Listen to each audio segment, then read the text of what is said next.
Épisode 8, Espace, écrit par Chris Carter et réalisé par William Graham. Bouh, William Graham, bouh, bouh.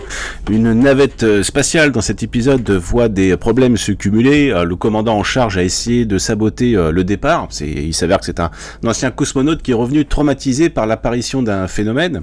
Un visage qui flotte dans l'air ressemblant beaucoup au célèbre visage qu'on peut voir sur la surface de la planète Mars. Alors, c'est un épisode qui a raté dans les plus grandes largeurs, malgré un postulat de départ intéressant, et puis aussi la présence d'Ed Lauter, très convaincant dans le rôle d'un ancien cosmonaute au visage crispé d'angoisse. Je m'arrête 30 secondes sur Ed Lauter, donc c'est un second couteau du cinéma américain, très solide, qu'on a vu dans pas mal de films avec Charles Bronson, comme Chasse à mort, et puis l'insurpassable Injusticié dans la ville, numéro 3.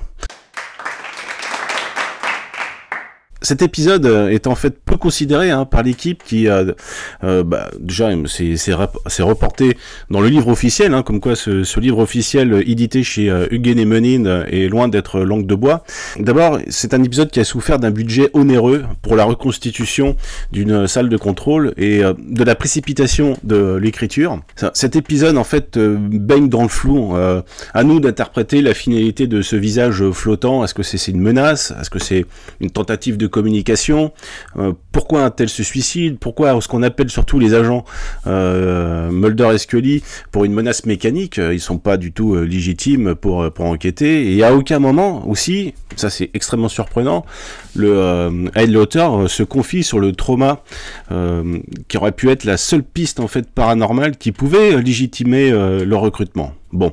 Ajoutez à ça un rythme mou et une réalisation médiocre, et surtout une incrustation maladroite de stock shot qui semble dater de la préhistoire. Même là, le remaster HD ne peut pas faire des miracles. Donc tout ça, ça achève de faire de cet épisode un moment tout à fait dispensable.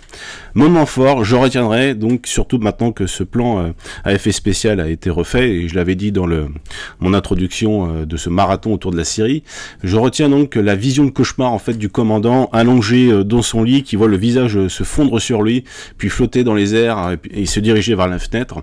Donc c'est une musique infernale de Mark Snow, accompagnée d'un effet spécial convaincant. Voilà, ça permet de relancer un petit peu d'intérêt, et mine de rien, cet épisode, aussi médiocre soit-il, voilà, 30 ans après, on s'en souvient encore, donc voilà, c'est pas bien grave. Allez, au suivant.